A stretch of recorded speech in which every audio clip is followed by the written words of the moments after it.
Welcome to another episode of the Holistic Fat Loss and Fitness podcast, where every session is about helping our clients and members live better, longer with real life scenarios. Geoffrey, I thought there's a few things I'd like to ask you actually today. One of them is it's your birthday today, and That's right. I thought I'd start with probably actually just asking you a couple of questions in and around like, what do you reckon probably one or two things that you wish you had have known a couple of years ago we've been training that you know now that you didn't know then? I think one thing I've learned in the last couple of years is that consistency is the key to show up regardless. So even having a bad day, just turning up and doing 15 minutes of cardio is better than nothing. The tough sell to people. Yeah. I'm 100% on board with what you're thinking. How many days, truly, even in the last 12 months, how many do you reckon have been like a 10, 15, 20-minute cardio session for you?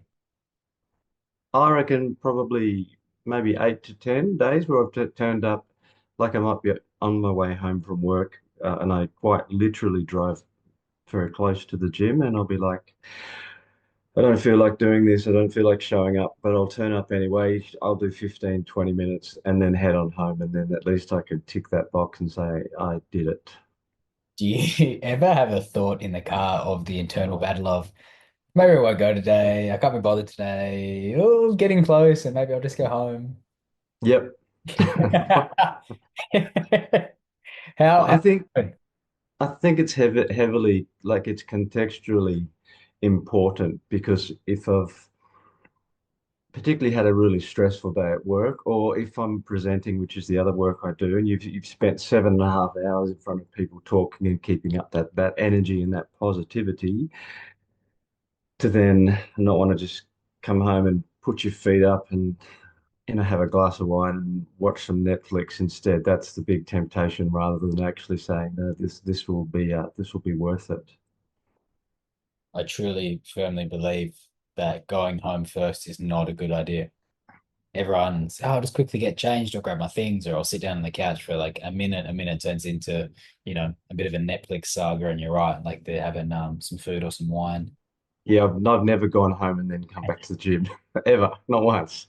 No, no, it doesn't happen. No, once people are home, especially as we start to get into the cooler months, bit darker, bit cooler, it's tough. It's tough to get to the place where you know he isn't going to be nearly as comfortable as home. Mm. That's a really good insight that you share. I think that consistency too, even this week, I'm on the back end of a nasty chest infection. Before we got started, I was saying to you, I've just been turning up to the gym, just doing some really gentle cardio and then jumping in the sauna to get the body temperature up and to try and, kill off some of the bugs, Yes. um, so that I don't lose that consistency because I know it's too easy to lose it, get it back once you've lost it, I find personally. Yeah.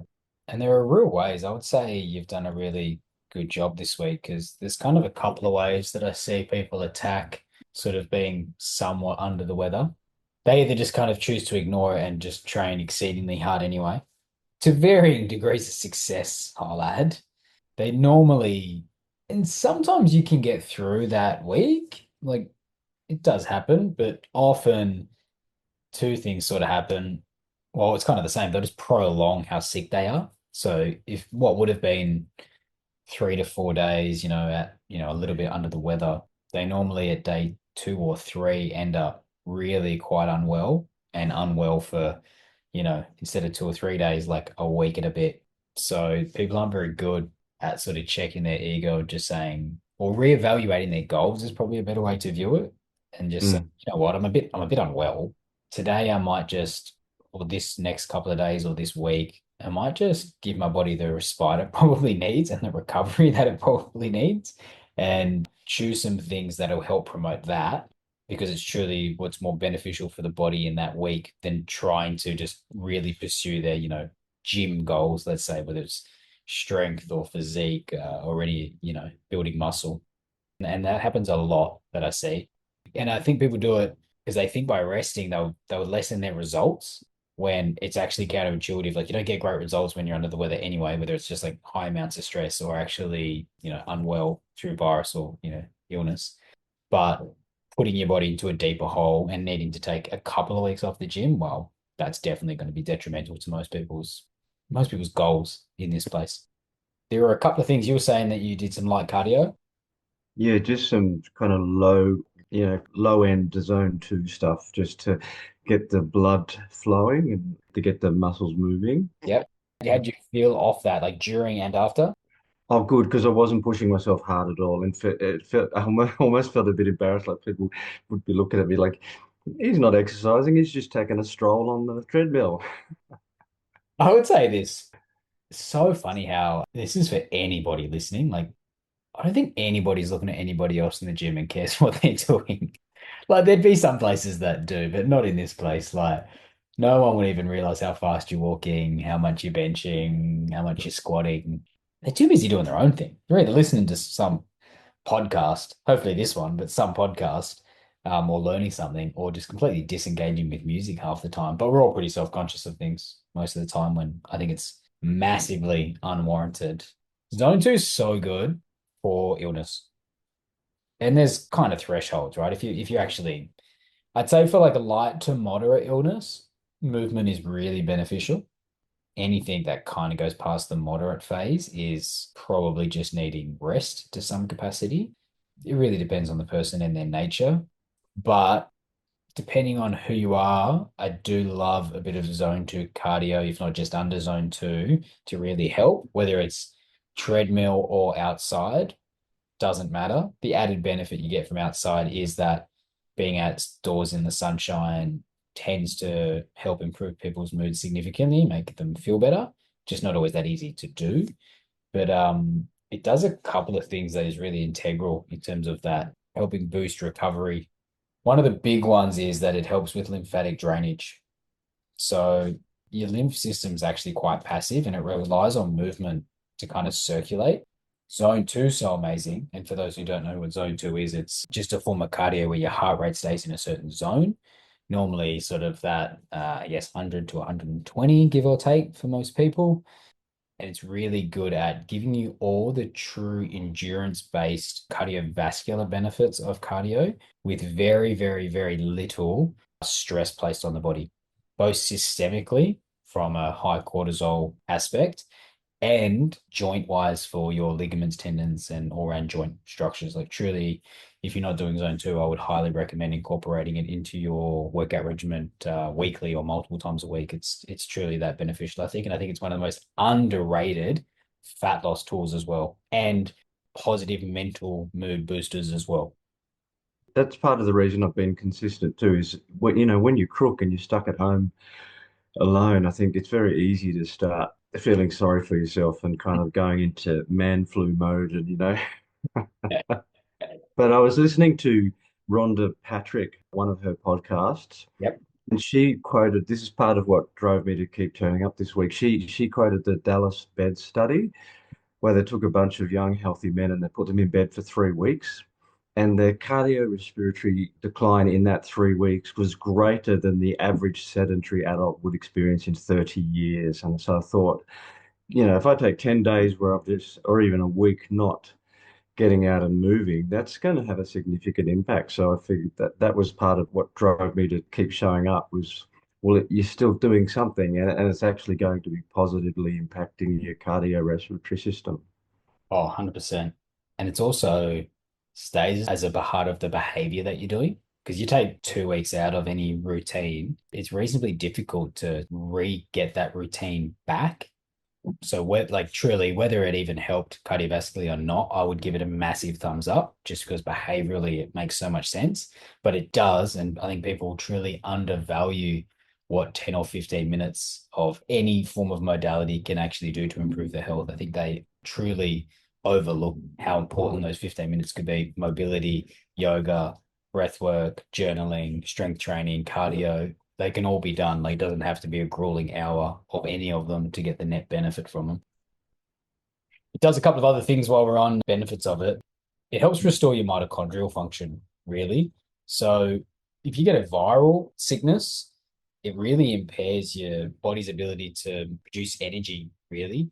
Zone two is really good at helping mitochondrial efficiency, I guess, like helping them run better, but also just helping the density. So that's really important.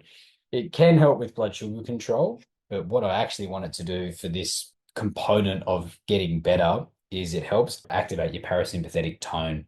So that's unbelievable. So without that cortisol spike, which you just don't need while you have illness, your body's going to actively try to suppress it as much as possible because we want to support nervous system down regulation, which is amazing. So multiple benefits for your zone two sort of practices when it comes to helping people recover from a low to moderate type, sickness or being unwell.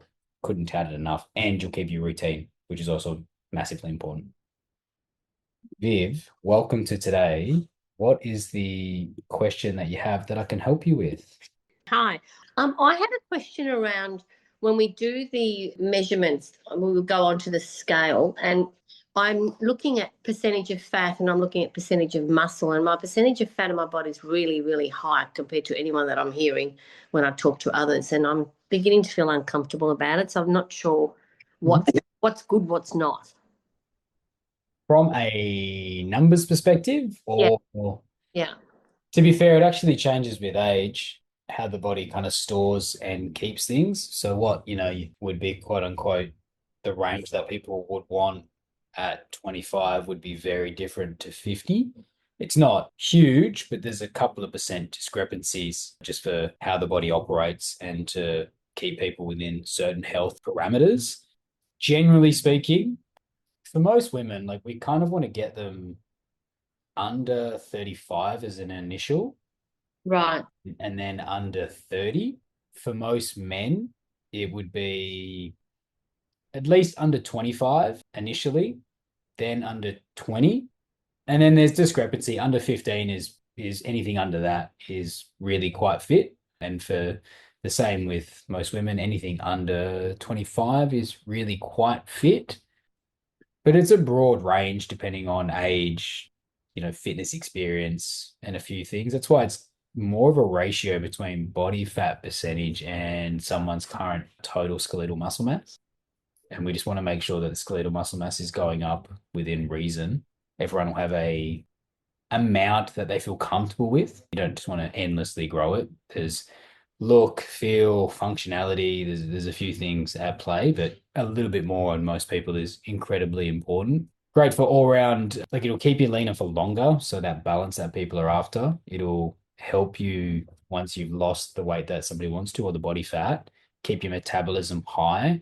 It makes you more insulin sensitive, which means you normally get more flexibility in your diet because of that sensitivity, and it burns more calories throughout the day. So you can tend to have a little bit more flex on your calories, which just means when you get to whatever that goal weight is, it's just easier to stay there as well. So it does multiple things. And to order to get sort of, say, from me being over 35 to get to 30, is it mostly food related with the percentage of fat? I'd say it's three things. I'd say it's food and like stress inflammation as two. So food, nutrition on one side, stress and inflammation on the other. And I would say the least important thing is training, but it's still important. That would just come third. Right. Depends on where the fat is stored as well. And normally for me, a key indicator is sort of belly and sort of obliques. Yeah. That's Yeah. where the storage is. It tends to be more of an blood sugar regulation, stress response in the body. So Yeah. I'd kind of do both at the same time. That makes sense. And a percentage of fat, do you have any sort of guidelines around that? Sorry, muscle. In response to, Like if what percentage of muscle for the age group is a good percentage? I tend to not go off it because I just want to go where someone's at and increase it, normally by 2 to 4 kilos standard base, depending on where someone's at. Yeah, that tends to be like if I could get somebody to 30 to 40% is pretty good. Wow. Okay. Wow. Like that's pretty high, I should say, but I just want to get it. I just want to make sure somebody's not under 20%, Okay. which a lot of people are. So again, it's a time thing. Muscle's much harder to build than fat is to lose, but it's much more important in the body. And as you get older, I mean, I just think it's so important, the muscle development. Mm. Like it's vital too. I'm just trying to look at my muscle. I used to, because I'm sort of more doing rehab, my muscle's gone. Yeah, I'm only like 22. It's not good. Yeah, so and you can treat anyone similarly to rehab, which is we just need to get some activation in the body. Like the body doesn't need a lot to maintain any new goal, whether it's strength, whether it's extra muscle, whether it's less body fat, getting the body to a new level or homeostasis. That's difficult because the body's working against you with multiple different factors, metabolic hormones, up and down regulating fat loss and what it perceives as what it wants to do with the muscle that's there. But once it's there and it understands that this is where we're at, it's actually quite an easy thing to maintain for things like muscle mass. And even now, Viv, we just need to come up with a program that gives you enough stimulus. And that doesn't always mean heavy weights. It often doesn't for people because the heavy weights come at a detriment, which is normally consequences in terms of injuries. They're going to load joints and ligaments and tendons, which sometimes don't go the way that people want and they end up injured. But it's just stimulus. So we just need to stimulate certain muscles or muscle groups so that they get enough activation so that your body either maintains or grows them, even in a rehabilitation state, in a way that doesn't give a huge stress response to the body, which would be counterintuitive to the rehab that you're doing and the building of the muscle mass. That's a great session to have. I think that's important. I talk to people where whatever injuries they have, or just osteo or getting a bit older, that is so important to know, because I've got a mental state that I've got to bloody well get those weights back to what I used to be. And it's become a grief for me. It's become I'm feeling really down about it because I'm sick of having to adjust everything. Yeah. Been a year now, but I think that's a really important point what you just made around. That's a different mindset which I hadn't thought about. So I appreciate that. That's another session, I reckon, just in itself. I'll do a proper masterclass, which might be sort of 60 odd minutes on that. I get that question quite regularly. And especially when it comes to training, it's people put so much credence on their training as an overall metric of their health, which it is undeniably really important. But people just overlook how important things like nutrition, stress reduction, and sleep are as a part of the health and wellness, like, the entire circle of it, so to speak. And they think if they can just get training right, everything else, quote unquote, will kind of fall into place, or they think they're healthy just because they do the one thing, when you can Yeah. still do that thing which isn't benefiting you in the way that you need it to. And for most people, it's not that I don't want to get you back to heavy weights if that's where you want to go. That's fine. It's just immediately under rehab circumstances with potentially a high stress load in the body, we need to tackle those things first to allow your body. Because what happens under those circumstances is it'll up and down regulate certain pathways in your body based on how stressed you are. So right now, I'd imagine if that's the case, it'll down regulate things that you want. So it won't really want to gain muscle. It'll just kind of get rid of it because it's a luxury. Like your body doesn't need it comparatively to other things, especially when you're rehabbing something. Rehabbing whatever it is that you've injured is far more important than putting on more muscle. And then in that process, it'll do the same thing, which is it'll down regulate fat burning because again, it's just so non-essential at this time, and it'll up regulate holding on and keeping all the fat just in case it doesn't know what's going to happen. So physiologically, we just need to flip that around, which means specific programming that gets enough activation in without overly stressing the body. So that might mean shorter workouts. It just means a smarter combination of things. Like it might be a wall sit into a banded walk, into some glute bridging, into some banded squats. Most people would say like, oh, it's a pretty easy session. But if we structure it appropriately with adequate and lower the rest periods at certain times, that volume will give you a great stimulus, but without shocking the body Yeah, so much. that stuff's important. And I say rehab, but look, you also, as you're aging, it may not be rehab. I thought it was rehab. I'm now also being told it's also, if it's osteo, it's not something that's going to go away. The change of thinking, which is that whole grief for me process, it's just saying, okay, here's the reality now. How do I adjust in a way that I'm still building my muscle and reducing my fat?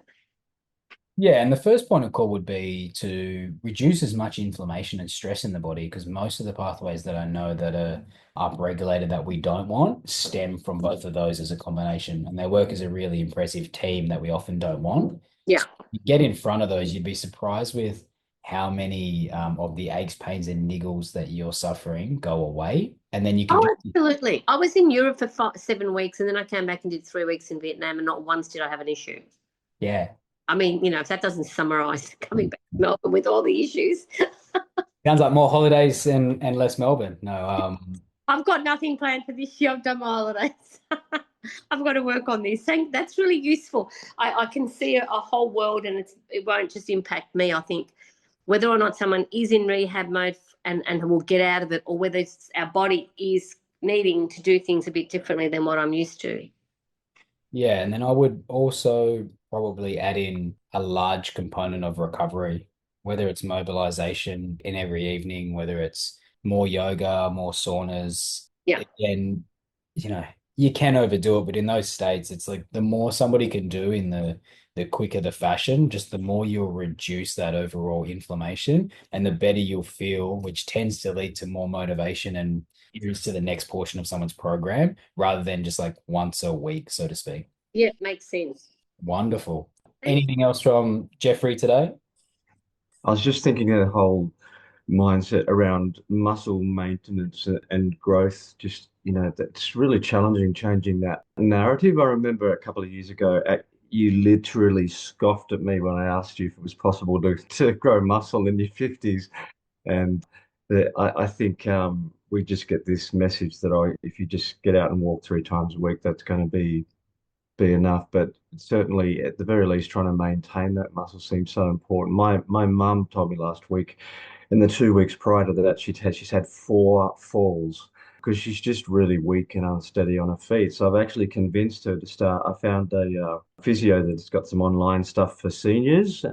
And she's in her late 70s. She's actually been convinced now that she needs to do some body weight strength training to reduce her risk of having a fall. And her ultimate thing that she's worried about is ending up in a nursing home. And I said, well, if you don't want that to happen, Mum, you get on board with this. And she was surprised when I said to her she could actually increase her stability and increase her strength, which I've learned from you, Sam, that even in her late 70s, she can definitely do that as well. Yeah, that's awesome. Good advice. She'll be able to see amazing turnaround in as little as probably 3 months, but in 12 months, she'll be unrecognizable in how strong she feels. Yeah, looking forward to it. Like I see it all the time. I think people always go, "Oh, I'm a bit old to start." It's like, first of all, that's a ridiculous comment. But yeah, like 12 months seems like a lot from the outset, but it happens really quickly. And yeah, I've seen people go from low bone density osteoporotic to completely turn their bone density around from struggling to get out of their car to, doing what we're doing, Geoffrey, like squatting under a barbell in their late 60s, early 70s. And when I chat to them, they say it's the best thing that they've ever done. It's almost like they've gotten their life back. And yeah, truly, if anybody is listening that's in that demographic, no one ever wants to come to the gym at the start. No one actually enjoys their first little bit. And it's painful, it's annoying. There's probably places you want to be outside of this place. But I will say, if you keep with it, most of the people in most gyms are somewhat smiling, even though they look like they're sweating and in immense pain. And yeah, it'll be the best thing that you do in your week if you truly want to make the most of every other minute of the week. Absolutely. Totally agree. That's so good. I'm glad you're doing that with your mum. That's going to make such a difference in her life. Yeah, thanks, Viv. I'm going to be Mum's personal trainer. Now we're That's talking. hilarious. But getting them out of the house and getting them doing, I mean, it'll increase her mental health as well. Yeah, definitely. Thank you for today, T. Thanks, Sam. Thanks as always. Thanks, Sam. That's it for today. If you'd love some support, check out my Instagram page @theSemiRoberts. And until next time, keep living better.